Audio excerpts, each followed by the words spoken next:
What's up, everybody? How we doing? Welcome to another episode of South Beach Strategy. Today we got a good friend of mine, Jonathan from Napa Auto Care. NBC Napa Auto Care Center. Okay, nice. Family-owned business for how long? 33 years. Wow. 33 years, yeah, man. Well, how did it get started? So this was actually my mom and my dad. My grandfather was a manager at a furniture place, and he's really the one that helped my father and my mom get everything going. But my dad found a spot in what now is Wynwood. Back then it was Alapata. And he got a good opportunity from the guy of our original location. And that area changed at the time. It was kind of like not the best area. Yeah, in Miami, I know it well. for sure. But yeah, man, he started a shop. They were doing, so MBC stands for mufflers, brakes, and CV joints. So that's what the acronym is. And that's pretty much all my dad did was mufflers, exhaust work, brakes, axles, things like that. It was minor, repairs.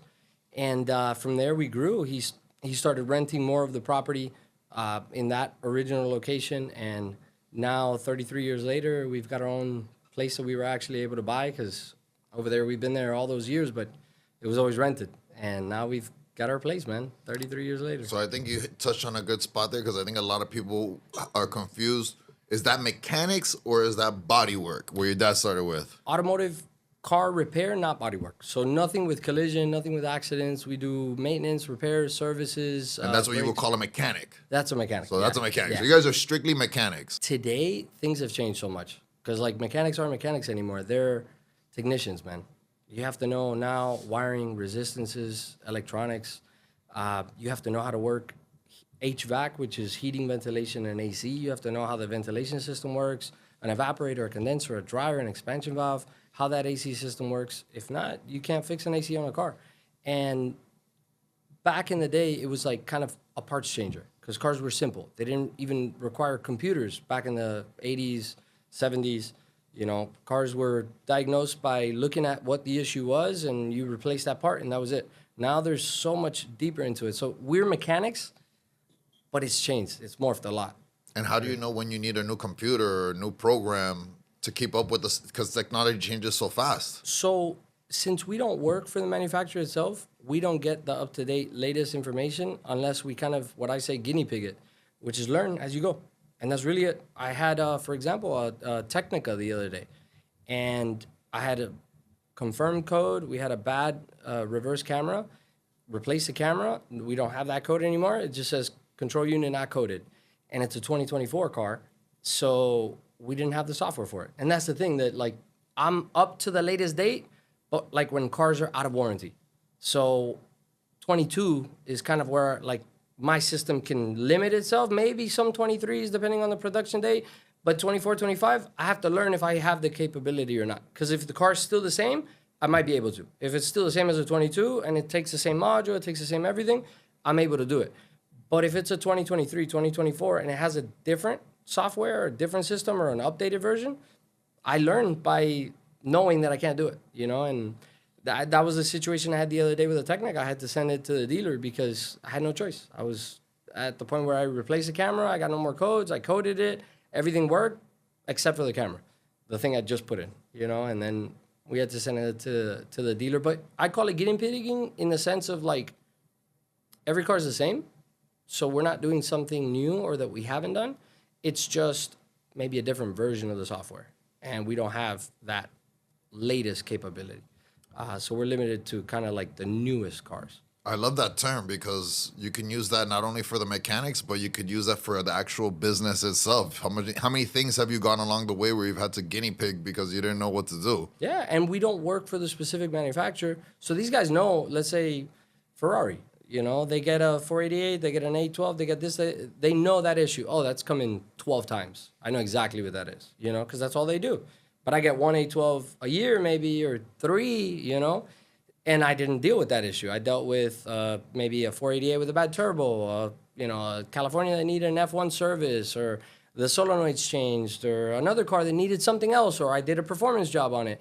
But I didn't deal with that one issue that somebody who's specific to it would know.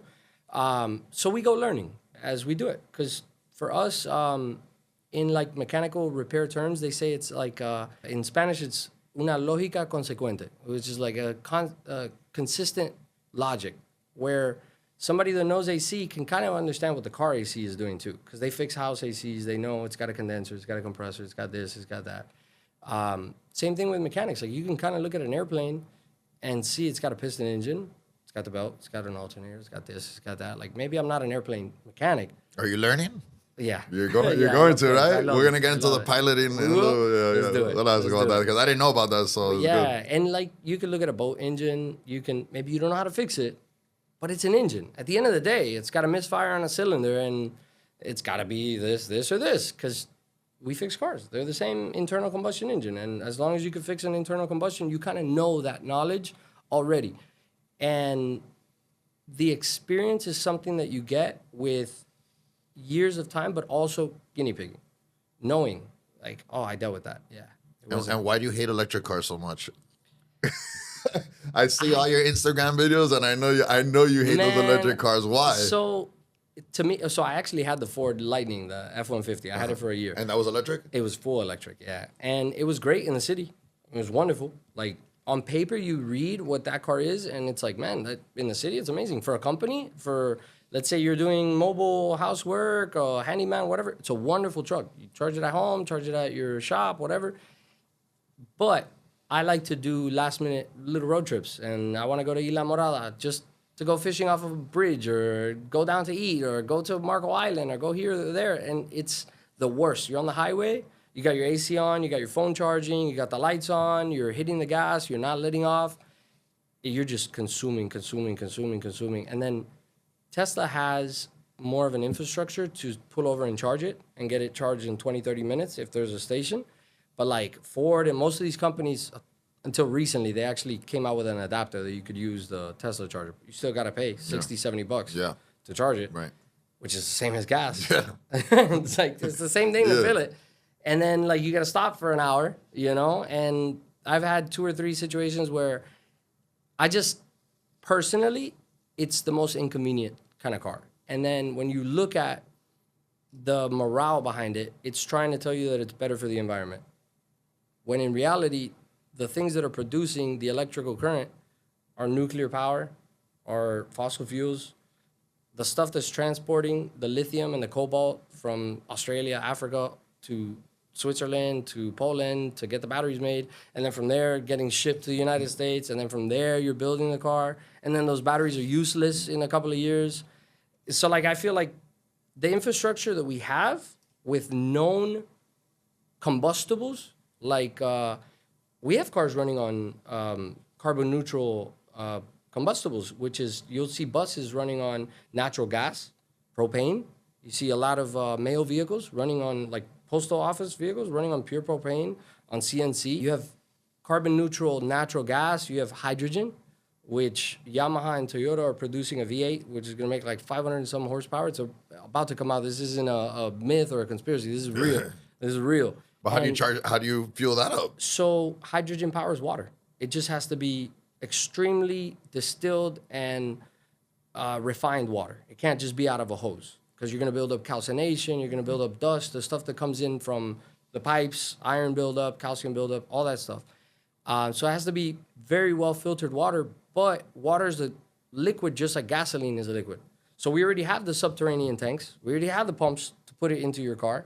We don't have to change the method of the way the car works. It's still pull it into a gas station and fill it up with distilled water. It just has to be a station that now doesn't have a cast iron tank. It has to be a specific tank. It has to be refined and purified or have a filter inside of it. I don't know how that part works. I'm not the engineer or scientist behind it, but I feel like hydrogen really is. A good way to go. Yeah, I mean, we've had steam engines forever.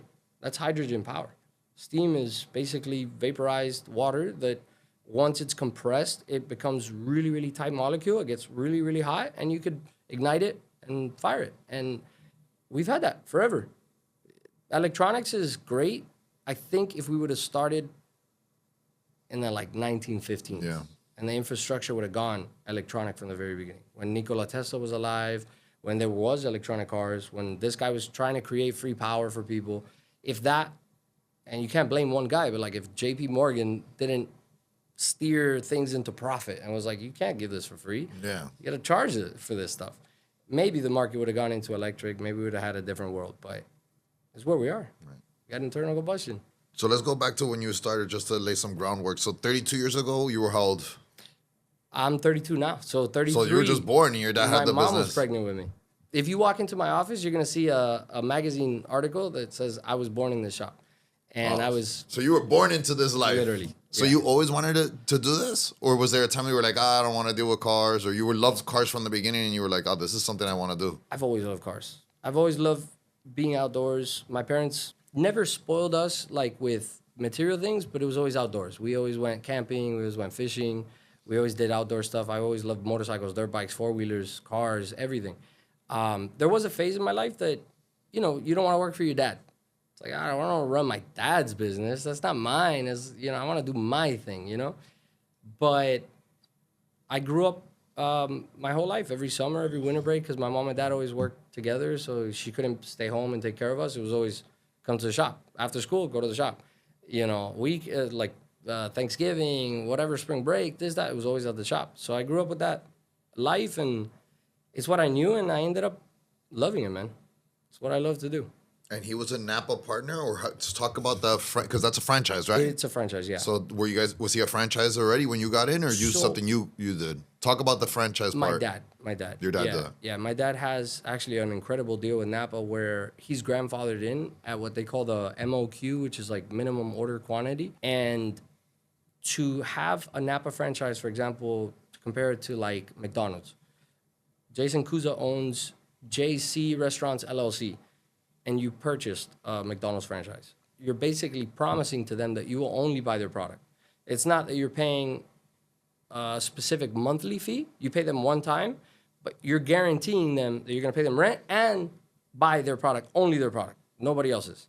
Napa, on the other hand, gave my dad an opportunity of like, you could buy from whoever, but as long as you buy $1,300 a month consistently, we'll give you a Napa Auto Care Center. We'll give you the branding. They call it Napa Pro Image, which is the color scheme that we have, the signage, this and that, all the promotional products. Which makes it look super professional. Yeah, it's like a big time. Tire Plus or Tire Kingdom. It looks like a big name, you know? It's not just a little shop. You have to know Jonathan and Pedro to know it's mom and pop. Yeah, and most Napas, you can't just take a Lambo in there. No. That's our shop, and we do it. You do it. You don't go to Napa to get that. That's why I was confused the first time I went. I was like, wait, where am I going? Wait a second. Is this like a brand franchise type place? But once I got there, I already knew it was the real deal. Ours. Yeah, once I saw the lineup in front of the shop, I knew that these guys This is the place. Yeah, this is the place.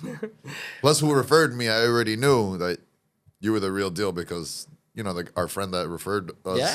Yeah, I knew he wouldn't be going to you unless... No, he's by the book. Yeah.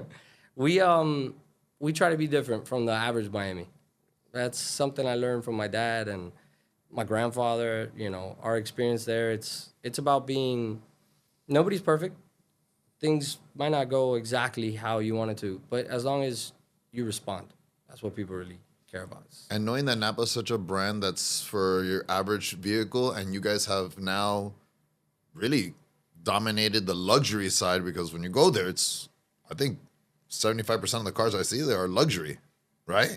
For the most part, it's the ones that most break. So how do you... It's the ones that break the most. So how do you cater to both?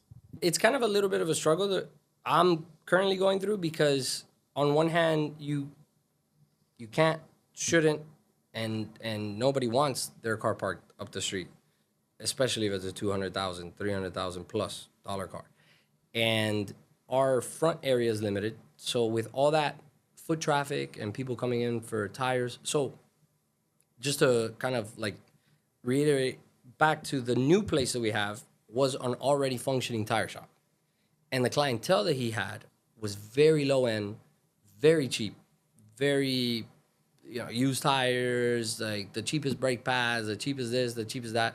So when we opened up this location, we had kind of like an explosion of what we brought from our 33 years of being in business and all our clientele and everybody. And then this mix that we kind of have still retained, because it's still bread and butter work. It's tires, it's brakes, it's alignments, and we've gotten them to our price point where, we're not putting the cheap crap. We're still using Napa, WorldPack, the good stuff, and they're okay with paying $100 more or whatever the difference might have been from the previous owner to us. and we've retained some of that clientele. But the struggle that I'm having with the high-end cars and the regular cars is that you don't want to have too much of everything. The simplest thing of opening a door and dinging somebody's door, scratch rim, trying to play Tetris and move cars between 6, 7 cars, and you're driving a Lambo and like the little corner of the rearview mirror gets scratched, and that's a problem. Yeah. It's a big problem. Nothing's perfect. The shop, we make it happen, and we work it. We don't deal with a lot of these headaches, but they happen, man. And that's the struggle that I'm dealing with, is maintaining both, which is kind of like 2 businesses in one. So what do you do how do you overcome these obstacles? Because I think a lot of people look at entrepreneurship and they see it as this glamorous lifestyle, but they don't realize you're worried about a little windshield that might get, a little rearview mirror that might get scratched up, and that could be a major headache. Because if you got the wrong customer and you scratch his shit, he may go ape shit, right? Oh yeah. Yeah. I seen it. We've seen it all. So how do you overcome those obstacles? Because this must be a daily thing, especially in the business. I think your attitude is the most important thing. Because one thing that, at least for me personally, if I get bothered by this one thing, it kind of affects my whole day. And then when I talk to Jason, for example, when I talk to somebody else, a customer, I may not have the same attitude, charisma, enthusiasm that I normally do have. So I try to not let things penetrate too deep, and just, you have to deal with it. It already happened. And that's the way I think about stuff. It's okay, that happened. All right, that's it. There's no what happened? We got to figure this out. But why? And why did you do that? And why didn't you look? And it already happened, right? You're responsible. It was your fault. Okay, deal with it. Just, that's it. You know what I mean? You got to wake up and you got to go to work. You can't think about it in the morning I don't want to go. I don't want to. You could think all that, but you just got to get up and go. It's the same thing with this business. Obviously, it's a little bit more personal to me because it's mine, and I want to keep people happy and make sure everybody's okay. But at the same time, it's not letting it get too deep, not letting it hurt too much. Just deal with it. It happened. You got to go and just put the work face on and put your game face and keep going. That's it. Your Instagram says fast fixes and we treat every car with care. How do you balance quality and speed? It depends, and it's really thanks to a lot of good clientele, patience, and talking to them. Not every mechanic is capable of the same thing. All my mechanics could do brake pads. All my mechanics could do your oil change. All my mechanics could do a belt, but not all my mechanics could check a body control module that's acting up, or you've got a voltage drop issue, or a car's killing the battery after it sits for a day or two and you don't know why. So communicating with the client and just being hey, look, this car, I have to assign it to, X mechanic, and he's a little tied up. It might be a day or two. Is that okay? Is that okay? Yeah, that's fine. Take your time. I don't need it. Yeah, communication. That's number one. Your Instagram videos and reels are super engaging. How do you approach content, and which posts perform the best? I've noticed that the posts that perform the best are negative ones. Negative ones. Those are the ones that move. Tell us about one. Depreciation on Maseratis, for example. You buy a Ghibli now for 15 grand. Those videos have popped like crazy.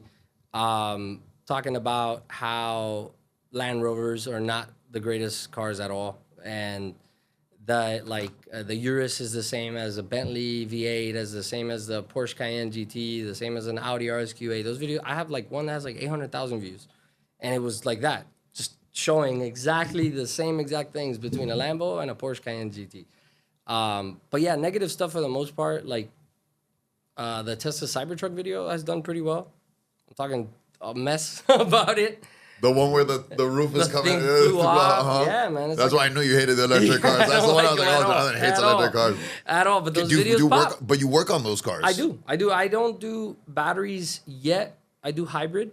But the big battery packs, most of these cars are still covered under warranty anyways. But we do brakes, suspension, wheels, tires, steering dynamics, AC, cooling systems, things like that. Because you're becoming an influencer in the car world. You think so? I think so. And I think at some point, maybe one of these brands is probably going to knock on your door and say, hey, man, please stop bashing us. Cease and desist. Because I don't think I would ever buy a Maserati ever again. I follow a couple of people on YouTube and stuff, and they get like brand promotions to kind of like interview the car that they've talked about. Mercedes needs to come and stroke you a check. right? Right? I love Mercedes. Mercedes, yes. yeah, I know you love Mercedes Mercedes. and Toyota. G-Wagon is Yes. your favorite. I already know. All day. And I know the cars you hate. And 911 and the Porsche. Yeah, the Porsche is always a good everyday sports car. always, yeah.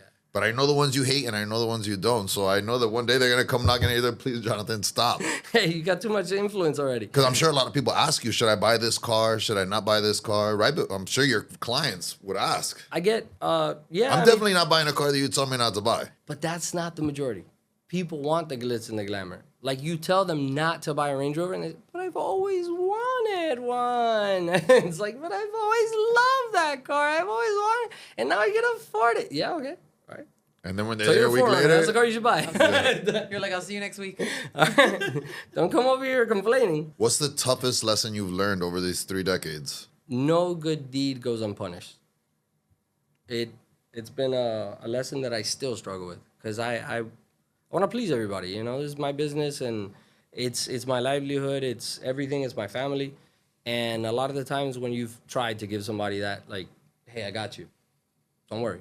You know, it's like, you know, there's always a problem. There's always some kind of a friction. And it's like, damn, I would have not done that. I shouldn't have. Like, why did I? You know, and that's happened to me multiple times. I think the biggest struggle is not, for me personally, not being able to say no. Like, somebody comes in and says, oh, you know, my convertible top's giving me an issue. I don't do tops. But I know somebody, but then I get in the middle. It's like, I can't deal with enough that I already have. Yeah. And I got in the middle of Right. this to make you happy. Right. And then that didn't work out. And now I was like, oh, yeah. I have time to deal with this now. And I got in the middle. Why? Why did I get in the middle? Why? Why did I do this? I used to be that way too. And a good friend of mine he sat across the desk from me and he would hear me try to put people together and he would just see these debacles happen. And one day he was like, listen, man, stop trying to put people together. Because every time you do, you just get yourself on a mission. And that stuck with me. And now when someone says, hey man, I'm looking to do this, and if I don't do it, I don't know. I don't know anybody that does, you know?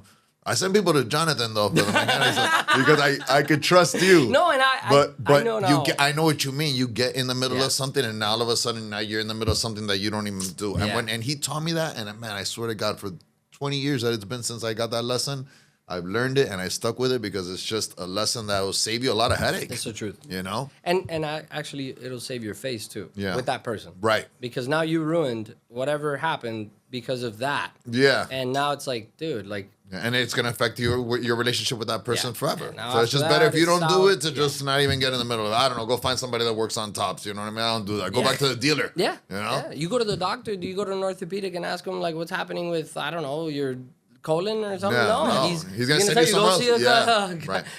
gastroenterologist. Go Right. see this guy. Go see that, you know? And that's, I think, a struggle I still deal with because I want to please. And when somebody's been there for years and they don't know who to go to, it's like, you know, well, I don't know anybody. Who can I go to? Oh, well, let me call them for me. Or can you take the car there? Now the car's at your shop. Can you take it there? Yeah, I'll take it there for you. Now I'm in the middle. Now you're in the middle. It's funny because there's a good quote on this. It says, bad things happen to good people when they don't know when to stop being good. Yeah, And that's literally what you guys struggle with. it's the truth. No, they definitely struggle with it because Jonathan and his dad are like the nicest people we know, you know? So it's going to be a struggle, but you're going to have to figure out how to deal Yeah. with it. And we do. It's just lessons. Because you go like, okay. Those I are the messed up lessons again. you learned. Yeah, Like you said, this is my good school. deed. Yeah. This is my school. Guinea pigging it. That's Guinea it. pigging, exactly, yeah. Guinea pigging life. You're troubleshooting through life. Yeah. If you don't figure it out and you don't, like, that's one thing I feel about, like, kids and stuff and growing up.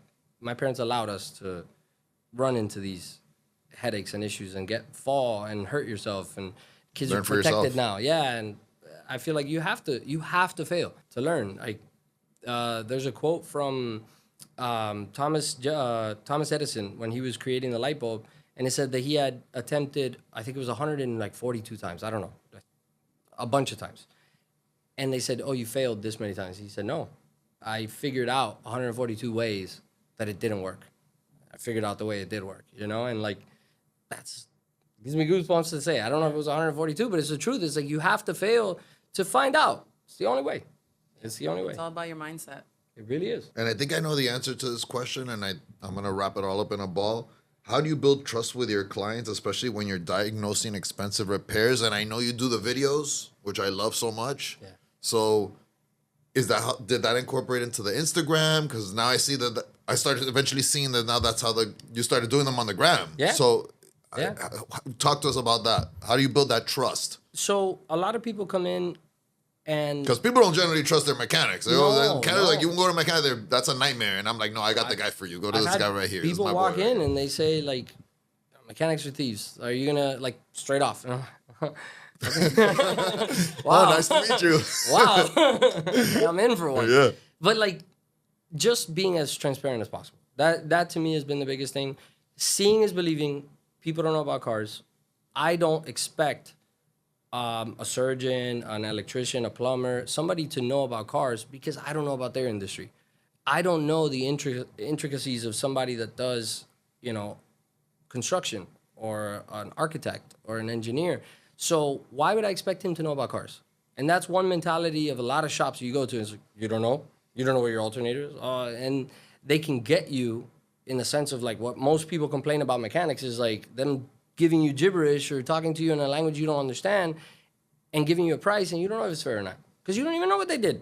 I don't understand. You just said all these words that I don't know what that means. I don't know where that goes. I don't know what that is. I don't know how long it takes to do. I don't know how much that part is. I don't know anything. So you can get me, And that's where I feel like educating your customer is the most important thing and seeing is believing. So like me showing you your brake pads and being like, hey, look, your rear pads, if you look at my pinky, you still got plenty of life. But look at the front. Like my pinky's little. Look how little you have left. You know what I mean? Like now I get it. Yeah, I need brakes. I got to get that done. But also reputation, communication, the relationship that we build with the customers and the rapport of like, hey, you don't need to do it right now. If your budget lets it, like don't come back in a month because you're probably going to be here in a month or two if you need this. But if you can't, I'm over your price point, then wait. But remember, like, just keep it in mind. Come back in a month or two. You need some breaks, and just being transparent with people, man. Like, we're not money hungry in the sense of like, if your car needs it, we're gonna tell you. But if it should get it, and like you can wait, and I'm already getting you for $800, $1,000 on whatever you actually needed. Now you can wait. You can, but just soften the blow. Yeah, I'm not gonna hit you. You go to the dealer and they're $6,000. Yeah, You need all four shocks. You need this. You need the tires. No, okay. Look, you do need tires. You need them. I don't want to hit you with a $3,000 bill right now. You don't need them right now. Not this second. Yeah. You need this. This that we're doing. Yeah. Let's get that done. Let's do your tires. Just keep it in mind. Look at your tires. Look with me. Okay. All right. And that's it. So what's the future for the business looking like 5-10 years down the road? Are we going to have that store next door so we can have more parking space or what? I would love it. You would love to, right? You got your eye on them, right? Oh, my God. Those people, they just want too much money. They want too much money? 3.3 million. They want to sell it. They want to sell it. Yeah. They want to sell but it. for you, that would be That would be wonderful. You can combine that business next door. My ultimate idea, and like I guess putting it on here might make it 5, even more 10, like because you guys put it out there. Now I'm putting it out there for the world. My idea would be to make this current shop a tire brakes in and out, rapid lube, rapid service type place, and rent like an appointment only warehouse or buy if I can. But Miami's out of control. But get some kind of a warehouse, an enclosed space, all indoors, where I can have either car storage, car maintenance, car services, but for the higher end, and just kind of either do intake at the original spot or have them drop off the vehicle there, but it's an appointment only type thing. Like we roll up the gate as you pull up, car comes in, roll it down, and then we work on the car there. Ultra luxury. That would be the idea, and kind of like mix in car storage, maintenance, car club. I have a bunch of ideas with it, but we got to work on making the money first. But that's the plan. So what advice would you give to someone who is starting a service-based business? In automotive, I would say if you've never been a mechanic, it's going to be really hard to get into that business and be on the understanding side and also on the opinion giving side and consultation side for the technicians, because techs will sometimes go to an extreme where it's like, wow, do you really think it's that module? What did you test? What did you do? And if you don't have that experience, you can't even ask him. You're gonna go and buy a computer. You're gonna do that job, and maybe it wasn't even that. Now let's go to the next step.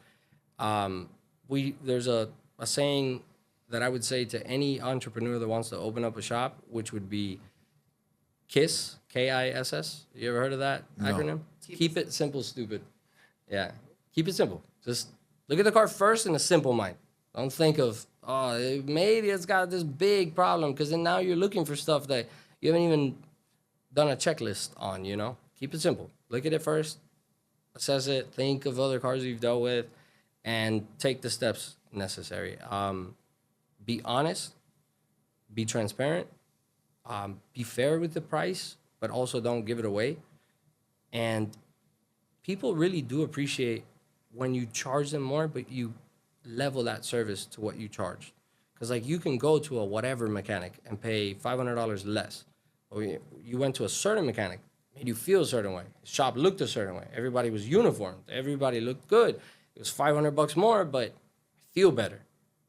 I'd rather go to that shop. Right. You know what I mean? Like, I don't even know what pads he's putting on my car if they're different from the other guy. But this guy's shop is, you know, where I want to spend my money. And that's the same thing with restaurants. You get a steak anywhere, but you want to go to a nice place. You know, you feel better. So before someone goes out there and opens up their own mechanic shop, they should probably work at one for a while. I think so. Or at least have some background. Yeah, like education of cars, how diagnostics are done. I don't think education is enough, though, because you could be educated and go open up a business and scratch somebody's rearview mirror because you reversed it and see how good that degree helps you, right? That degree ain't going to help you for shit. There's a lot to it. There's a lot to like being a mechanic and then also being customer service. Because we're in an industry where one of you guys goes into a Macy's or Foot Locker or whatever, and you're happy to spend $500 on a pair of shoes because I wanted these shoes. But your car got stranded today. And the AAA took 4 hours, and you got to pick up your kids, and now I got to rent a car, and the mechanic, and now I got to. My business is not a good. Nobody comes in here wanting happy. No, this is a problem. So we got to be the happy. We got to be the relief for them. Like, hey, you came to the right place. We got you covered. Like all this crap that you just dealt with today, I get it. We deal with this all day. It's no problem. You know, it's just a car. We're therapists too. Yeah, they leave there feeling a lot better. We're therapists. You'll tell us all their problems. Eddie, there's some rapid fire questions for you. It's like go. Okay. Yeah. What are your 3 top most reliable cars that someone should buy? Toyota, Subaru, Honda. Okay. In that order. All right. And then what cars shouldn't you buy used? Land Rover, Jaguar for sure. Depends on the BMW. Depends on the Audi. Depends on a few things. But like on the expensive level of cars.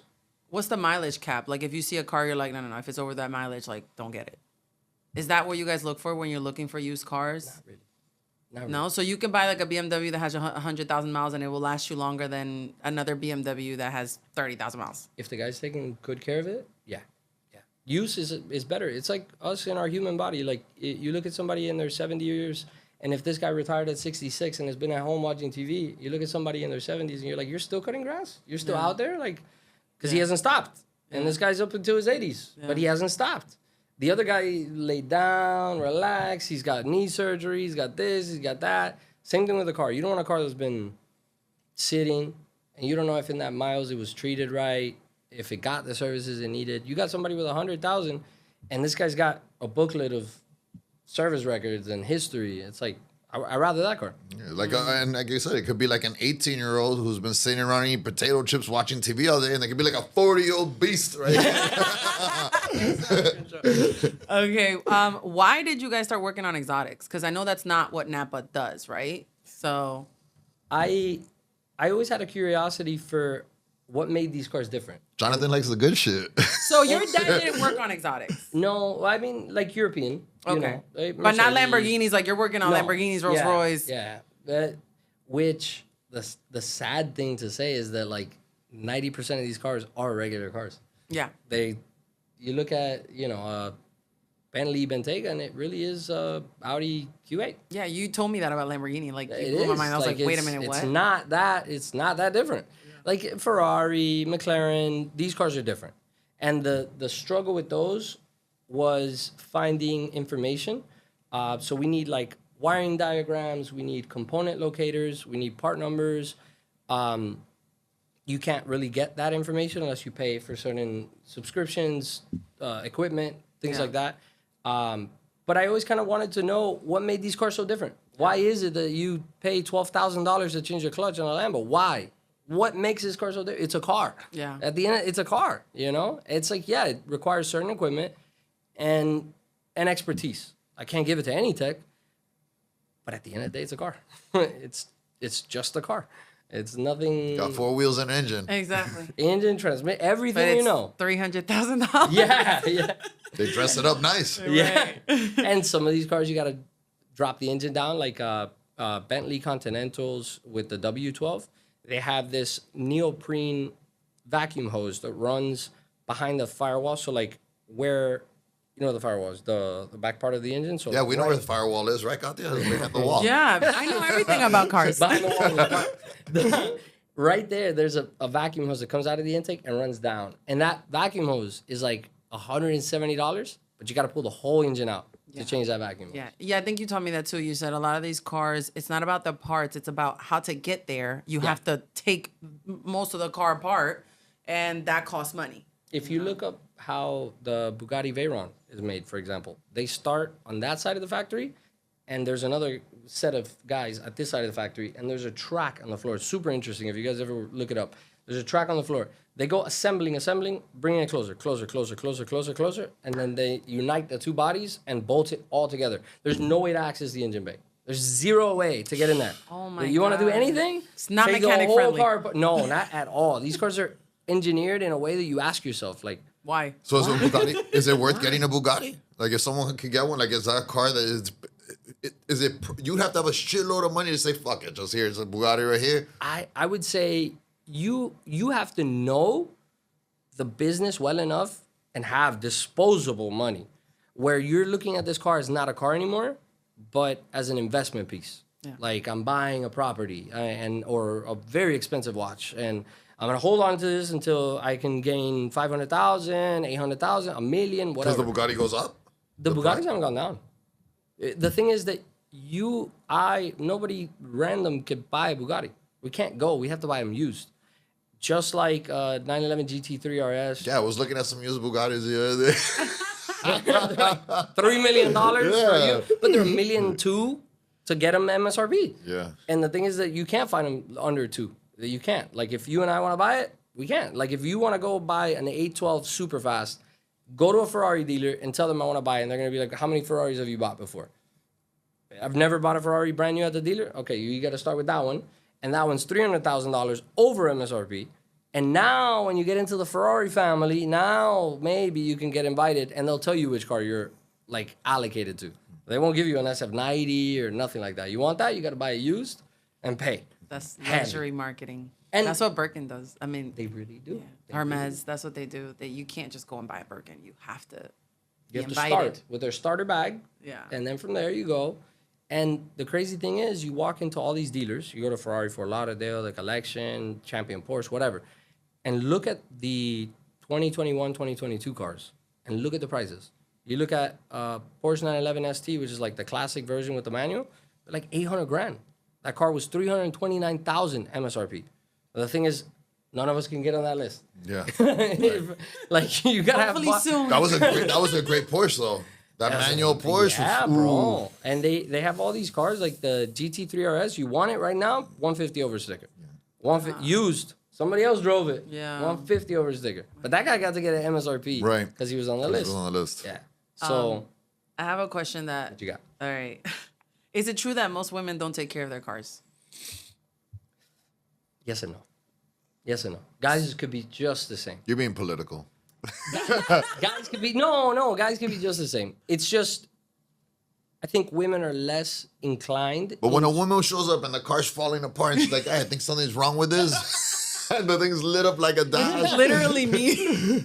How many Well- of those come in? I well- think there's something wrong. There's smoke coming out the engine. You know, the lights all dashed. The Christmas tires lights. are falling off. The brakes have been making a noise Yeah. for a little bit. Yeah. It's I thought ground it's out. about- There's nothing left in it for a little bit. I heard it this morning, and yeah. now it got worse. Whoa. That's been there for a month, okay? For sure. So how many of those come in? We get people that are just oblivious. Women and men.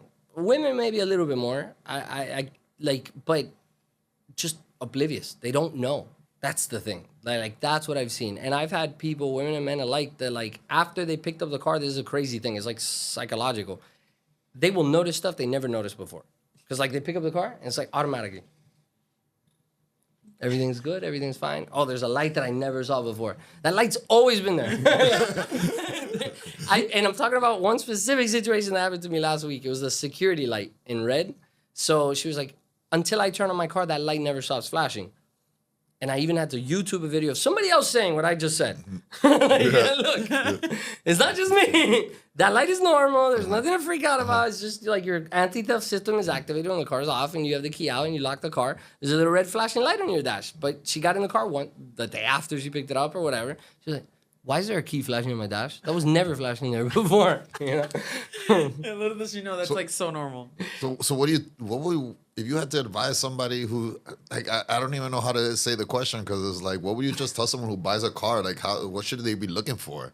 Like your average, let's say girl, 16, 17 years old, she just got her first car. She doesn't have a man in her life or someone who knows about cars to help her. Like, how do they know when they need to do something? The most important thing to me is paper trail and following the guidance of what the manufacturer recommends. Because they know where certain things fail after a certain point. If you haven't done this, services to the fluids. If you haven't done this, if you haven't done that. But for me, if you're looking for a used car, especially on the higher end of money, because you want to not pay the price, you want to get that depreciation of where it already lost 50% of its value or whatever, you want a car that's been maintained, and that's going to have paper trail. And don't worry so much about there was a $5,000 difference, a $6,000 difference, because at the end of a 4-year financing term, it's like $30 extra a month. It's not that big of a deal. Right. You know what I mean? Like, don't look at, but this one was $8,000 cheaper. But this one has like a clear and concise service record. That's the one I would love for you to get. And unfortunately, I like to say Miami is a sunny place for shady people. Mm-hmm. Don't buy high-end cars in Miami. Like, In Miami. Go somewhere else and buy them. yeah, go to West Palm, go to Naples, go out of Florida. Like, So before you buy a car, like I've always had this issue where before I buy a car, like I'm looking at dealerships, I'm looking around, and I don't have anybody with me. I don't have a mechanic that I could just bring with me. Like, you're looking at the Carfax. Let's say the car didn't have any accidents or anything. Like, how do you trust? And that's the same thing with the auctions. Like, how do you trust? Like, how do you know? so the auction is a gambling game, because you never know what you're getting.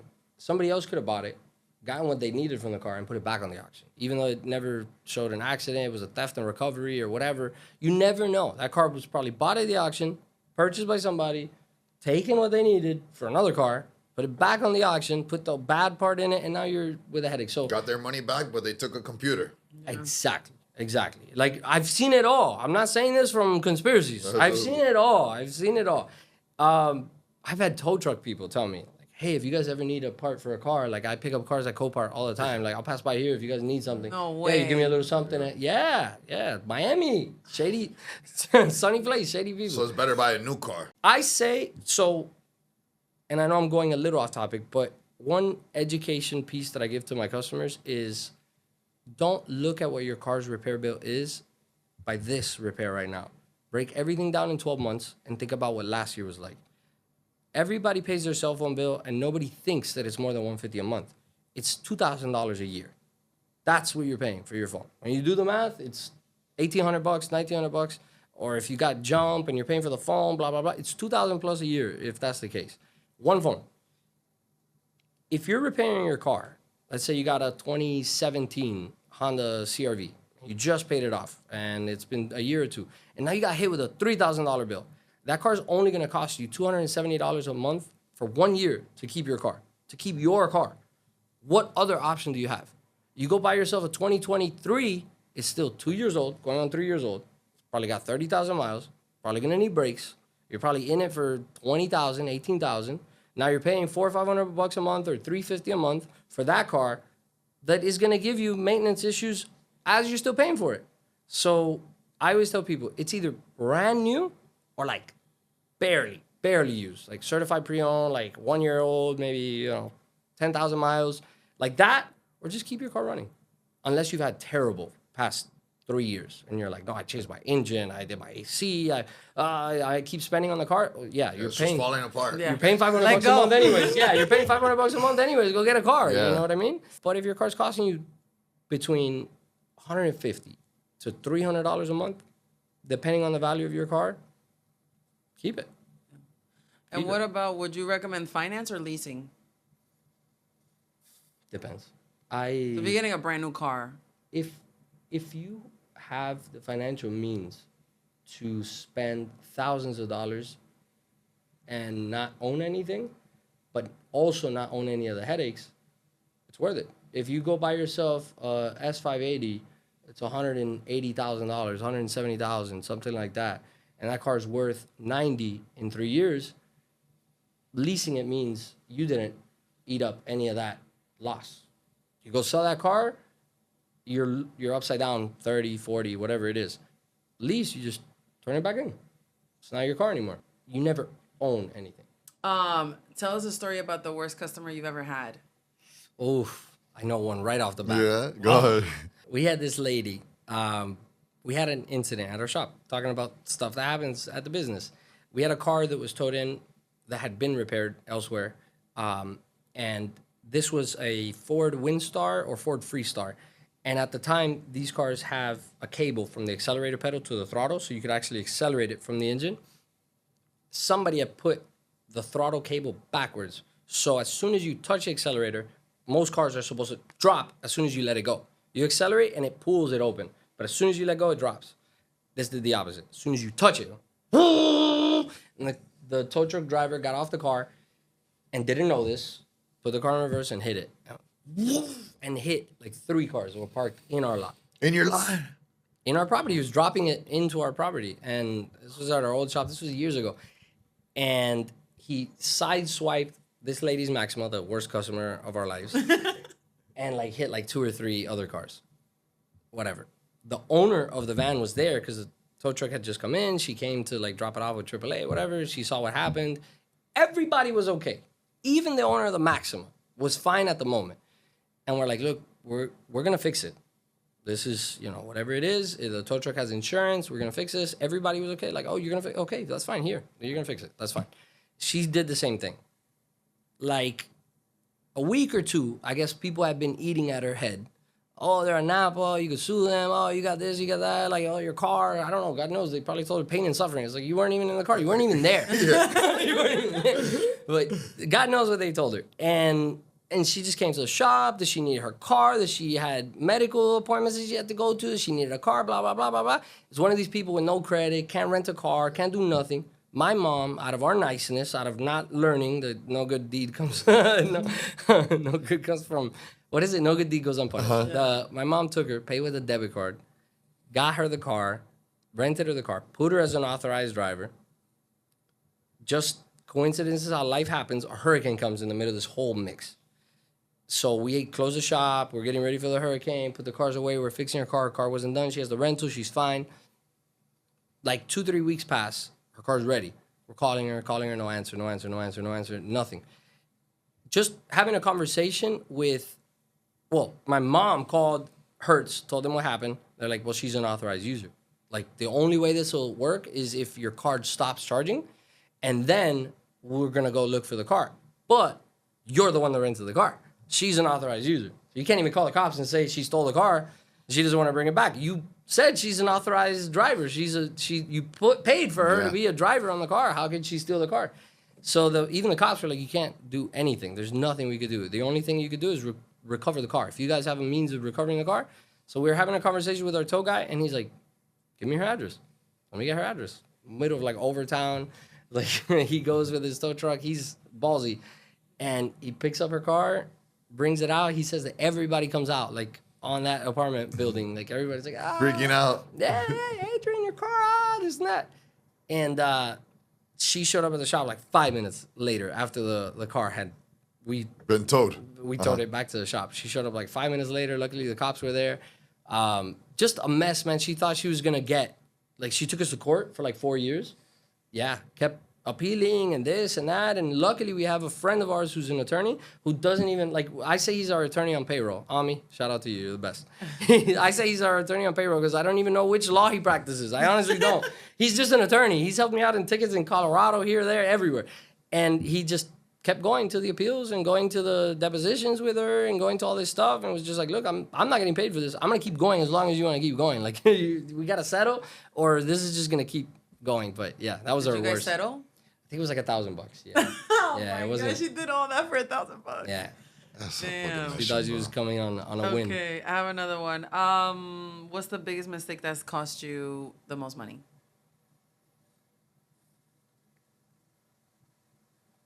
Tough one. One time we had a Chevy Express van that it's a cargo van, so it doesn't have windows on the sides or in the back, and he had a padlock on the back and on the side. And we didn't ask what was in the van. Like a rapist van? No, well, work van. And we didn't ask what was inside. It had like this cage behind it you couldn't see. We didn't ask. And Yeah, work. Sounds more rapey. no, as no, you- it was too heavy. That's okay. it was too heavy. Uh-huh. So our lift literally collapsed from the ground. From the ground. With my mechanic. What do you have in there? AC units, big, No yeah, way. big commercial AC units. He was in the shop when it happened. He was actually there waiting to see if he needed brakes. Or I don't even remember what it was. Luckily, he was a very nice guy, and he was like the first thing he was like, "Gloria a Dios, nothing happened, thank God, like everybody's okay, nothing happened, okay, nothing happened." It's very nice, but it was. Now I've learned after that, like a van like that, it's like, do you have equipment inside of it? Because there's certain lifts that I could put it on a heavy duty lift. But like if you got 9,000, 10,000 pounds in that van, it's not a regular van that I'm lifting up right now. No, it's a And truck. It's a heavy truck. And we went up and it just literally collapsed from the concrete, like the base of the liver. It can handle the weight. It just, everything fell. And my tech literally had just walked underneath Oh my it. God. The second I was standing right there, like we were all there, it happened in my face.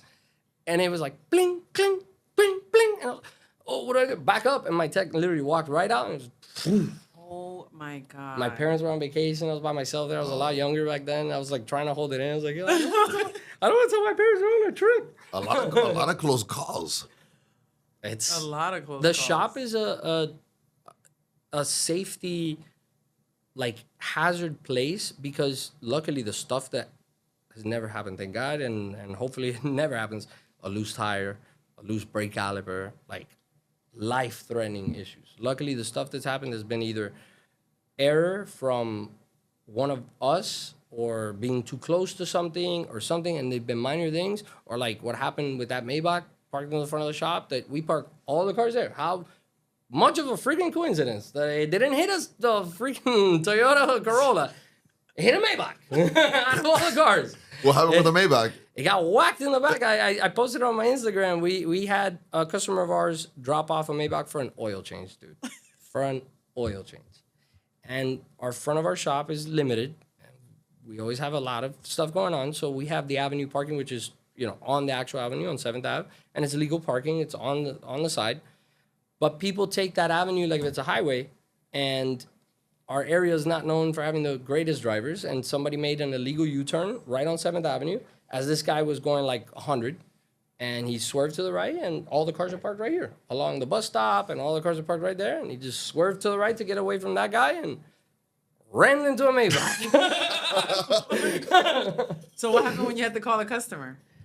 Well, that's the challenging part. I actually wasn't in town when it happened. It was my dad, which I feel bad for him because that's a stressful thing on him. Like, I guess I could deal with the pressure a little bit more. I'm younger, And my dad's just got a lot going on. I wasn't there, which doesn't help.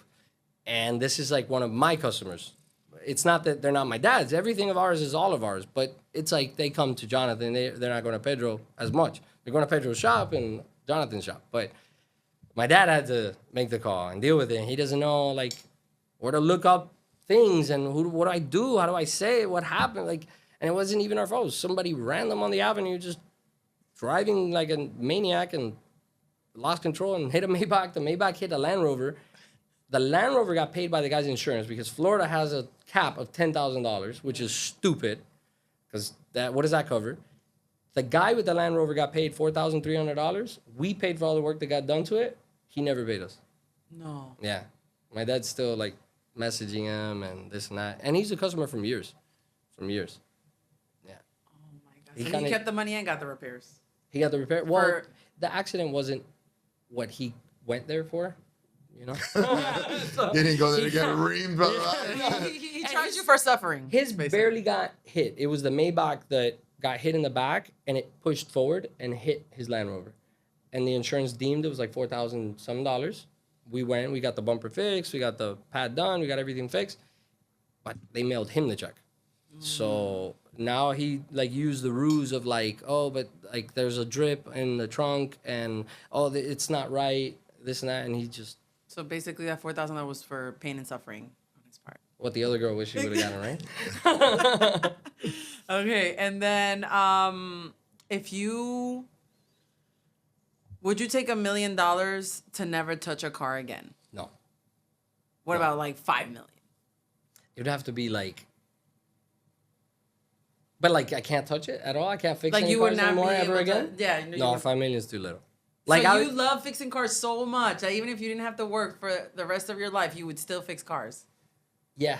Okay. You're like one of those people that have like the shop in their garage and Yeah, I'm too young to retire. That's one, and like, two, because I've thought about it. Like, I could sell this shop for a good amount between what we do in revenue and owning the property, and I've thought about it, and I still think like maybe I could do that and rent a big warehouse like my idea and move on. But I have the family thing right now, so it's all of us, you know. But I think like. It would have to be like upwards of 10 million. 10 million? I think so. Jonathan already had the number.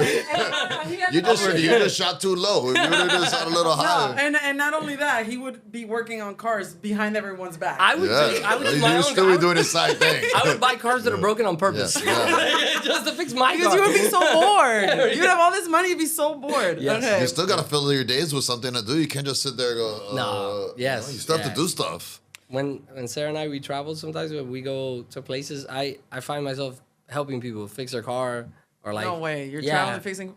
I got videos. I'll show you. In the middle of like the Serengeti, there was a car stranded in Africa, and we helped him change his belt. In the middle, there's lions like right there. I have the video. I get people diagnostics so as I'm driving. I was like, oh, by the way, it sounds like you have a bad wheel bearing. Just so you know.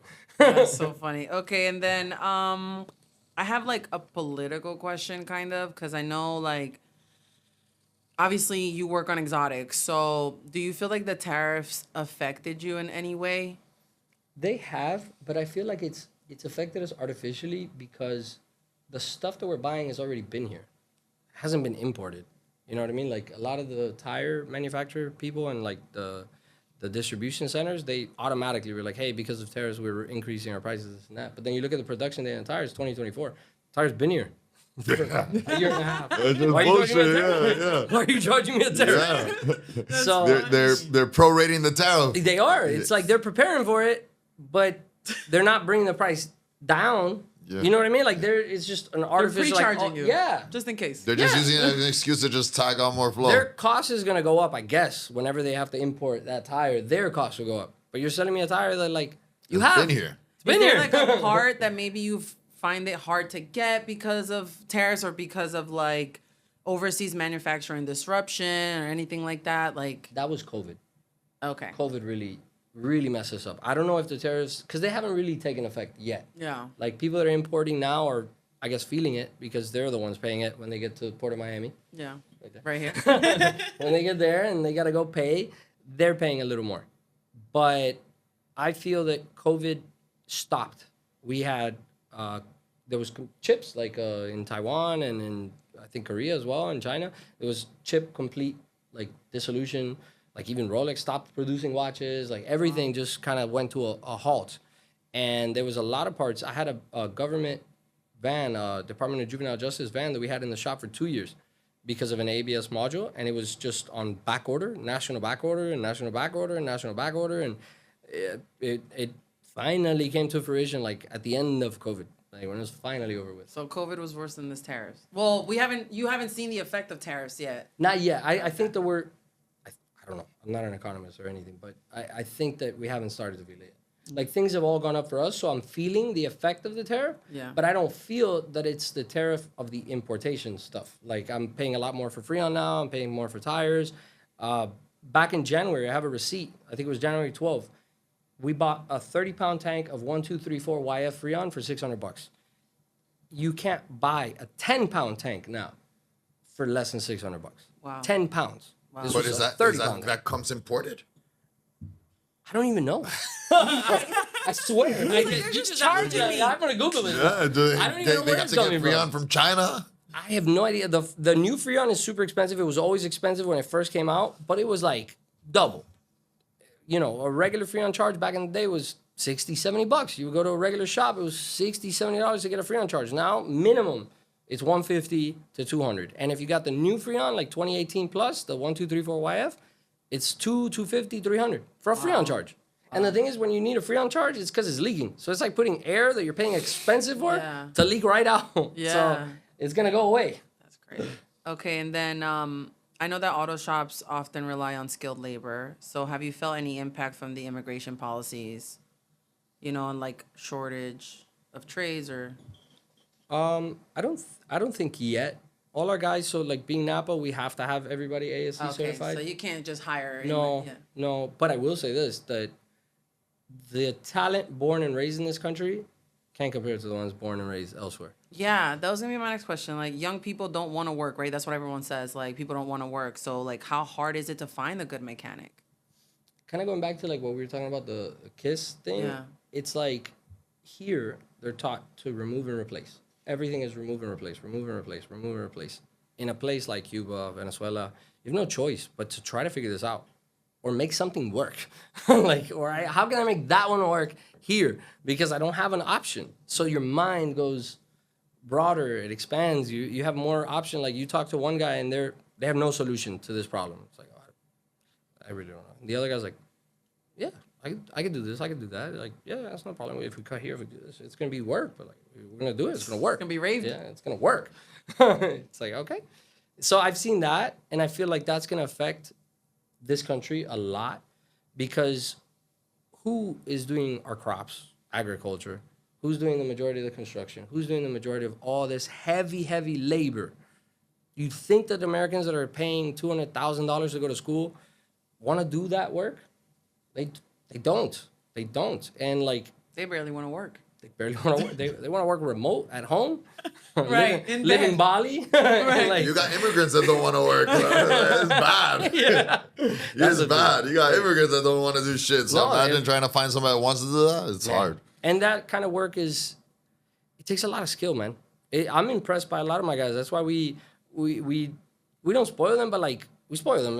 We always, what do you guys want? Water, this, that. You guys need an extra tool. You guys need this. You guys need that. Hey, by the way, I bought gloves for everybody. Hey, this, that. Like we try to keep them happy because what they're making is, I mean, they're the ones that are making us the money. That's the truth. And they do good. They make, $8,000 to $15,000 a month, depending on their week, depending on how skilled they are. But, they have to have a talent that, like, you're talking about 4 different industries sometimes. When you're talking about a car, it's not even car mechanic anymore. It's an electrician. He's an AC guy, plumbing systems. Like, it's intense, and people don't give them credit enough. Because, like, it's what do they call that? Like, when you go to, like, a labor school or... Trade school? Trade school. So, like, it's a trade, like a plumber, like whatever, but there's so much more in depth. Like, you got an AC guy. Yes, he's extremely talented. He knows ACs to the T. That's all he kind of knows. This guy knows electricity, AC, car. I mean, it's So it's like impressive. you have departments, like somebody knows something and then they all work together, kind of like an assembly type of situation. So we use a system that we call like team leader, which is Victor, and then we have like our master tech, which is John. And then Victor kind of supervises the 2 young techs that I have and one other guy named Ariel that's an electrician. And then John, who's more master heavy duty load, would be more of the guy like to show you how to drop a cross member, a differential, like show you where that area is best to grab it from. Not that Victor can't do it. but John's been doing this specifically for all these years, and Victor's been doing that specifically. So we have kind of two teams of heavy duty remove and replace, and then diagnostic, wiring. Basically, your job is to take a mechanic and figure out what their specialty is and to use them for what they're good for. And try to figure out what the car came in for. Like, because you can't always guess the issue.